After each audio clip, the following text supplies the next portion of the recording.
കമല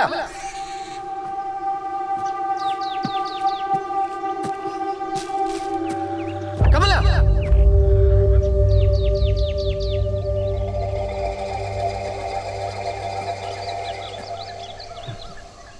അതെ ഇതെന്ത് പരിപാടിയാ?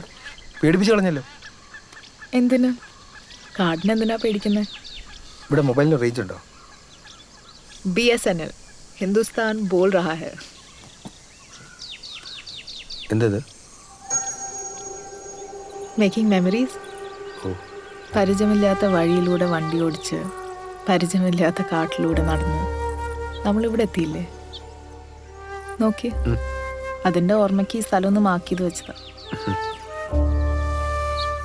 ഇവിടെ നിന്ന് ഇങ്ങനെ മെയിൻ റോഡ് എത്തും. വഴിയൊക്കെ താനെ തെളിഞ്ഞു വരും. ശ്രദ്ധിച്ചു നോക്കിക്കേ. ദൂരെ നിന്ന് നോക്കുമ്പോഴേ കാടുള്ളൂ. അടുത്തേക്ക് ചെല്ലുമ്പോൾ ഓരോ മരവും തനിച്ച. അത് ശരിയാണല്ലോ. ഞാനിത് അങ്ങോട്ട് പറയാൻ വരികയായിരുന്നു. വന്ന വഴിക്ക് തന്നെ തിരിച്ചു കിടക്കാം. അതായിട്ടോ സേഫ്. വാ.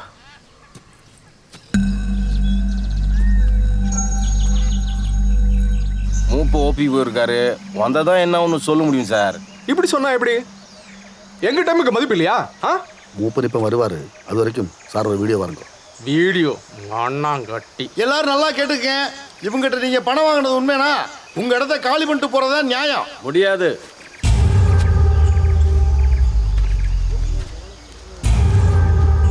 அப்படி சொன்னா எப்படியா? இந்த பாரு, ரெஜிஸ்டர் ஆஃபீஸ்லேருந்து போக வேண்டாம். ஆஃபீஸே இங்கே வந்திருக்கா. இந்த ஃபைலில் ஒரு சைன் மட்டும் போட்டால் போதும். சைன் பண்ணாலும் உடனே இங்கேருந்து மாற தேவையில்லை. டவுனில் புது ஊர் பண்ணதுக்கப்புறம் 6 மாதத்துக்குள்ளே மாறியா போதும். முடியாதுன்னு சொல்லிட்டேன்ல. அப்படின்னா இவங்ககிட்ட வாங்கின காசை திருப்பி கொடுங்க. மேட்ரு முடியட்டும். கொடுக்குறேன். எப்போ தெரியும்? நாளைக்கு கொடுக்குறேன். காலையில் வந்து வாங்கிட்டு போங்க. சும்மா சொன்னா மட்டும் போகாது. சொன்ன மாதிரி நடந்துக்கிறேன், இல்லை சிக்கலாயிரும். சார், ஒரு வார்த்தை சொன்னது தான். உங்கள் பணம் நாளைக்கு கிடைக்கும். ஆனால் பூமி கிடைக்காது. போதுமா சார்? இதெல்லாம் முதலே பேசி ஃபிக்ஸ் பண்ண மாட்டீங்களா? ஏன் டைம் வேஸ்ட் ஆகுதுல்ல? പണ്ടാരം അവനെ വിളിച്ചിട്ട് കിട്ടുന്നില്ലല്ലോ. சும்மா விளையாடாதீங்க, விஷயம் வேற மாதிரி போயிடும். இது எங்கள் காடு. இங்கே ராசாவும் இல்லை, போலீஸும் இல்லை. இங்கே வந்து எங்களை மிரட்டிட்டு ஒருத்தங்க கூட உயிரோடு திரும்ப போக முடியாது. பார்க்கணுமா?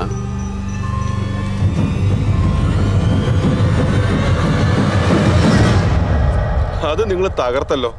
ആ രവിക്ക് ഇങ്ങനൊരു പണി കിട്ടേണ്ടത് ആവശ്യമായിരുന്നു. എൻ്റെ ഈ സ്ഥലത്ത് റെയ്ഡ് നടത്തിയിട്ട് ഒരു പകൽ മുഴുവൻ പോലീസ് സ്റ്റേഷനിൽ എത്തിണ്ടാവുമാരെന്നെ മറക്കാൻ പറ്റുമോ? ഇതറിഞ്ഞ ആ തോമ പാഞ്ഞു വരും. വെള്ളം അടിക്കാന്ന് വെച്ചിട്ട് അവൻ മുങ്ങിയത്.